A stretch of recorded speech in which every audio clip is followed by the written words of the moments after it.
I've been very nostalgic lately, coming across some of the best TV specials and movies from Cartoon Network. They've been doing such a good job. At least I thought they were doing such a good job until I revisited this show, My Gym Partner's a Monkey. It ran for about 4 seasons, and you'll be surprised with how successful it ended up being. However, there is one outlier that I think needs to be addressed. My Gym Partner's a Monkey's finale was a 2-part episode called The Big Field Trip, and it's listed as a TV movie, but I'll tell you what, if it's that, then I don't think it's good. I'm gonna tell you right off the bat. But if we look at it as like 4 separate episodes, or just a really extended episode, it's a lot better. But let's dive into it as a feature film, because that's what they said it was.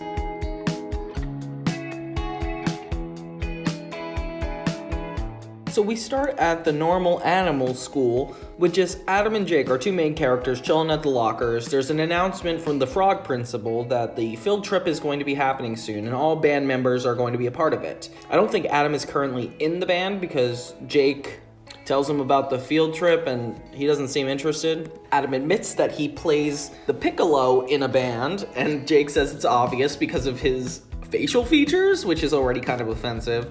And then we get this long-running gag where they're like, oh, you play the bassoon, right? Adam is like, okay, I don't think I'm coming. But then the teacher is like, oh, well, we're gonna need a bassoon player. The Frog and Mrs. Warthog talk about how she's gonna be driving the bus. As everybody gets on the bus, the armadillo comes on handing him his permission slip, claiming that now that he is giving it to him, they have a right to ask them for technically anything they want. You now have permission to do with me what you will. Anything you want, I'll do it. Cause you got that there signed permission slip. And I already am nervous at the plot they're trying to set up here. It's a really funny bit though. The other teachers are getting ready to go on the trip, so it's gonna be a full ensemble feature. I forgot how funny the gym coach was, the little fish in the bowl. Get that off my bowl, Horace! The principal brags about how his sense of direction is pretty much perfect. There's this ongoing talk about how apparently last year it really didn't go well. I think it's because they got lost, but they're super vague about it, which is kind of funny. As all the main characters find their spots on the bus, it seems like it's finally time for the field trip. Poor Adam gets sick. I think it's really funny that he's this really sensitive kid, especially going to a school full of animals. Like, I would be disgusted at most of the things these people share. That's another thing I forgot too. When I'm seeing him look at this bag of puke, I'm remembering this show is a little grotesque. I mean, I know I talked about Flapjack in my worst episodes list, but this show seems to be a lot of gross humor because it's literally animals and humans. Like, obviously the humor is going to be based on something those both find in common. Immediately, the navigation becomes a problem, surprise, surprise, as the bus literally heads into a cave that says do not enter and then do not exit, which is actually kind of funny. A brief montage where they're driving through multiple places, including space, occurs, and we're in danger. Miss Warthog suggests that they get out and ask for directions, but the armadillo, who claimed he will do anything that everybody wants, is saying he won't do it. So I guess now the principal and band teacher are going to be the ones to stop and go and talk to the people in the gas store. Instead, they come out with all this Dutch supplies. I guess they didn't ask for anything while this entire bus of students was just waiting for them. I don't know why Miss Warthog just continues to drive, knowing it's just a random direction. Adam pulls out his piccolo, to which Jake says, you cannot play that on the bus. Obviously, Adam doesn't care because it's like, why? But already, why would you play an instrument on a bus anyway? Like, it seems like an inconvenience to begin with. But as he practices, all the animals fall asleep. And most concerningly, the bus driver. As they're heading off a cliff, everyone on the bus is asleep and we cut to a blackout. I'm already super stressed, and this is a good way to end a first part in a 4-part. I'm excited to see where this goes. Adam is in a bad mood, which I don't know how you have enough time for anger when you're heading toward a cliff. He's kind of talking about how he is on a bus with a bunch of sleeping zoo animals, which, Adam, I think if you've even gotten this far, it's kind of on you. Before he could actually stop the situation, Miss Warthog starts to cuddle him. Everybody wakes up just in time to watch themselves fall off a cliff. There is no break, they just go completely off this cliff. Everybody is screaming and freaking out, as I would too. I'm scared of heights, so I kind of feel this. Turns out that it does not plummet, it actually just keeps going through the sky. Yes, emergency jet propulsion. Standard on these Bratislavan beauties. Of course, they always have been gas hogs. No offense, warthog. None taken, Chief. Until it runs out of gas and it just starts plummeting. Okay, that was an unnecessary delay. I think we could have just went on with that. They end up in this giant swamp-like forest. Everybody on the bus in the middle of this pond. It's broken down, and I feel like this is about to be a stranded situation. Everybody lays idly on the floor, with Adam more annoyed than anything. They compared to this pickle experience last year, where they went on a field trip.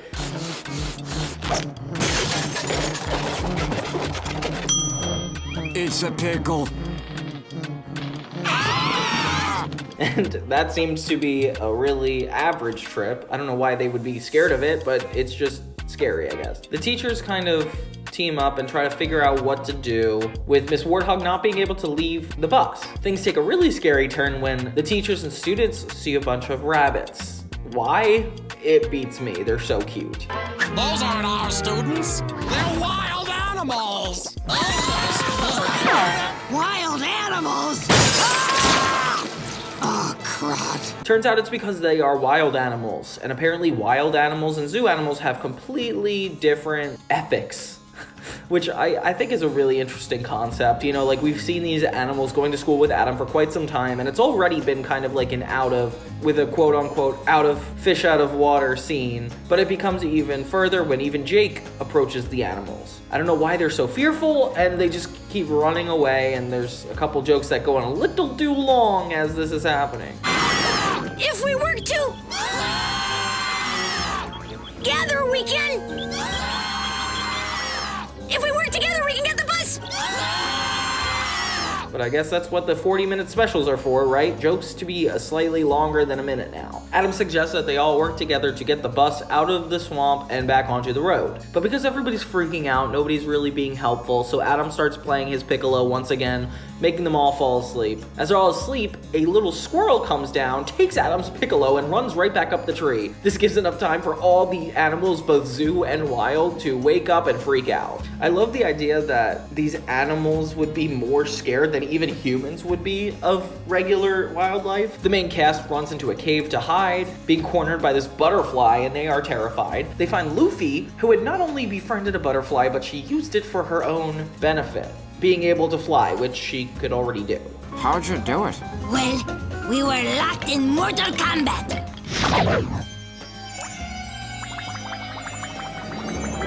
When suddenly I remembered the horrible Mr. Pickle. But she's basically like, hey, if we could face that pickle last year, we could face anything. Meanwhile, Adam is trying to get his bassoon, or piccolo, back from this little squirrel, but it proves to be harder and harder as Adam is pretty much beaten up climbing up this tree. Jake doesn't help Adam as Adam confronts this little squirrel, and the squirrel outsmarts him, allowing Adam to fall down from a tree. Jake finally listens to his instincts, jumps off the tree, and saves Adam. I want to think that this is not a big deal because I swear in the TV show he's helped him from falling multiple times, but it does seem like this is a little bit higher stakes, maybe because it's a cinematic shot of him falling. I don't know. I just get a little bit more worried than before. Jake also manages to get the piccolo and Adam back to safe ground. They hug and make up, saying that everything is okay because it's just one chipmunk. See, there's no reason to be afraid of a little chipmunk. Yeah, but an army of chipmunks is a different story. Until we see an army of chipmunks corner Jake and Adam. And then we end on a to be continued. Okay, the stakes are getting risen. It seems like the original premise is being expanded upon. I think it's a really good special so far. Let's jump into the next part. So Adam and Jake are confronted with a bunch of squirrels in army hats because they're all obsessed with Adam's piccolo. I don't know why the piccolo is the center point for all the conflict in this special, but I'm just going with it. A giant owl starts to dial in on Jake and swoop in to get him until the sun interrupts, which I didn't realize this was a character in the show. Why? To blind the owl, making all these Don't worry, little one. If Adam won't save you, I will. Wild animals assume that Jake is God. Jake steps on poison ivy and is almost infected before these little squirrels spray salve on him to comfort him. The rest of the main cast walk around this island trying to avoid conflict, but they slip on a banana, fall off a cliff. A lot happens in 30 seconds.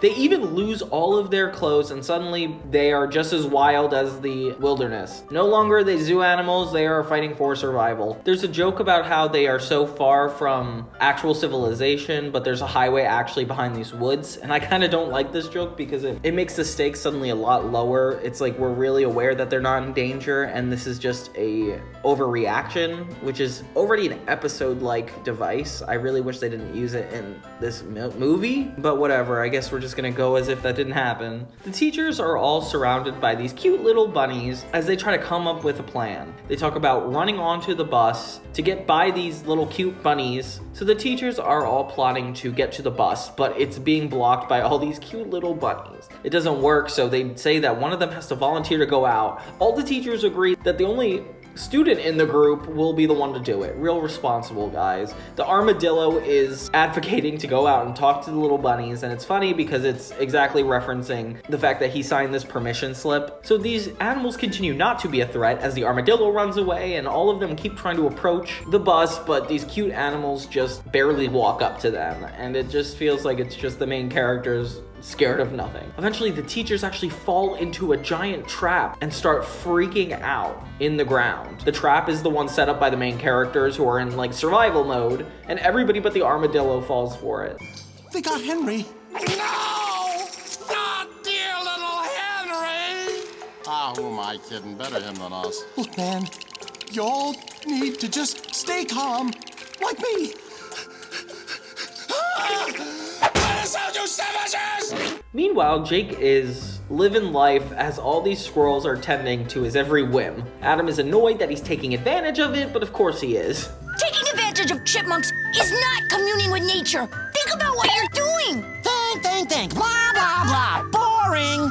Adam, out here in the jungle, we have a motto. Too much thinking, and your corpse will be a-stinking. Adam is like, you're basically being a fraud right now. Eventually something worse is gonna come out and you're not gonna be able to protect these guys. But then he holds up his piccolo, which is Adam's, and all the squirrels defend Jake. Adam falls off the tree into a pile of mud when bears approach him. Actual threats. Adam remembers a lesson he learned in school about when being confronted by a large predator. And this is the one and only time it seems like a lesson from this specific school would help Adam in any scenario. I mean, thank God this actually has relevancy in this plot. Definitely gets its points for making the special better. The bears take Adam, and we don't know what happens to him. Meanwhile, Jake is actually approached by a king of the squirrels. Turns out to be an all-out war between the squirrels and the chipmunks. Sorry if I varied between chipmunk and squirrel for all of them over and over again, and Jake does not know how to solve it because he doesn't have a human brain. He attempts to by going ape, but becomes the enemy for all of the animals. Use your brain to think. Cause more pain. Come on, you stinky bunch of rodents! Is that all you got? Let's see some real action! Hey, that worked even better than I thought. The main characters run to the bus as a new means of like civilization where they can live safely. While all the teachers are underground, they get in a fight about getting paid overtime. Like some of them are and some of them aren't, and it is the worst timing. Meanwhile, Adam tries to fit in with the bears, but does a really poor job. They dress up as Yogi Bear and Boo Boo and tell Adam to like kind of be cute and steal the picnic basket from the humans. I don't remember seeing a lot of other humans in this show. And as they finally steal and get away with it, the humans accuse Adam of tricking them. And suddenly Adam is more of an animal than he is a human. And that's really interesting because obviously he's growing up under this school facility, so I'm not surprised. Jake finally is out of conflict with the squirrels until an ugly squirrel comes along and the Squirrel King says that it's his daughter, feeling awkward and leaves. Don't worry, King. I'll protect you. Ooh, this is your daughter, huh? The bears bring Adam to their house where they use him as kind of like a maid. And suddenly Adam just works for this family of bears until he decides to get a piece of food himself. Then the bears go crazy and Adam runs away. He's saved by Jake once again, who is already himself running away from the squirrels. But now that Adam gets the piccolo back, he is able to kind of stand up against the wildlife. Everyone's concerns come true as the zoo animals and the wild animals team up all on each other, and Adam makes everybody fall asleep as he gets the Charles Darwin High students onto the bus and the wildlife separate. Finally, Miss Warthog continues the field trip, and when we think everything is normal, the chipmunks enter through the roof of the bus. Okay, guys, I'm starting to get tired of this. Can we please just have a resolution? They finally arrive at their destination, and Adam is angry because the big field trip is a trip to the big field. This is our big field trip destination? The big field? That's why it's called the Big Field Trip. Are you guys kidding me? It was all for this one joke. So everybody rests and chills at this giant empty field with their instruments. The band teacher gathers everybody and they start to actually play their instruments, which aren't actual instruments. They're interrupted when Adam makes a fart noise along with the group, and the band teacher is like, nope, you don't do it right.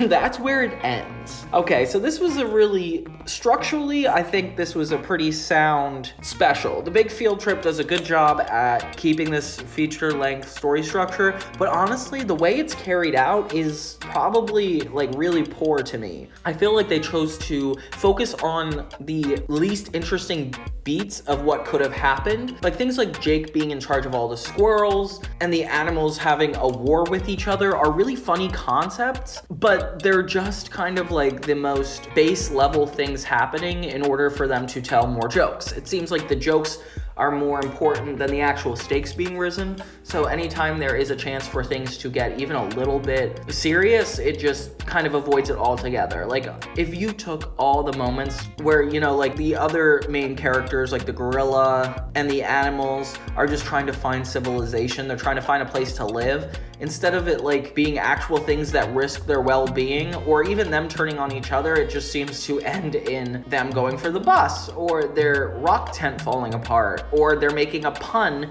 with the armadillo and accidentally trapping the teachers. Like nothing is risky, nothing ends up being a result of the plot happening. It's just a bunch of like minuscule events that are carried under the umbrella of this field trip happening, and nothing really is going on, if that makes sense. I'm trying to explain to myself why it could have such a impressive setup and carry out with also still kind of not being super fun to watch, and I feel like there's just nothing emotionally pulling this story along. Like there's a good plot, but there's no story at all. And the fact that everything is kind of told with a butt of the joke up until the very last minute, I mean, I appreciate its consistency, but it just never takes me anywhere interesting. Like I could have turned this off at any point. It would not have felt like I was missing anything. The Big Field Trip definitely made me second guess if any show can adapt into a feature-length film, because this is not what I wanted it to be. I'm not sure if it's my nostalgia hoping that it was going to be better, but I didn't have super high expectations. Overall, the Big Field Trip, not a great one. 6 out of 10 for sure. And those 6 points are only coming from the fact that they timed this special out perfectly over the 4 episodes. I will give them that. If you're a fan of this show, then I think this must have played out perfectly. And as an objective critic of kids television, this didn't really do well for me. But what did you guys think? Do you remember this special? And if you do you remember how little happened in it? I'm really curious your guys' thoughts below. Thank you guys so much for watching, and for more 2000s content, don't forget to check out Johnny 2000. Okay guys, have a great day.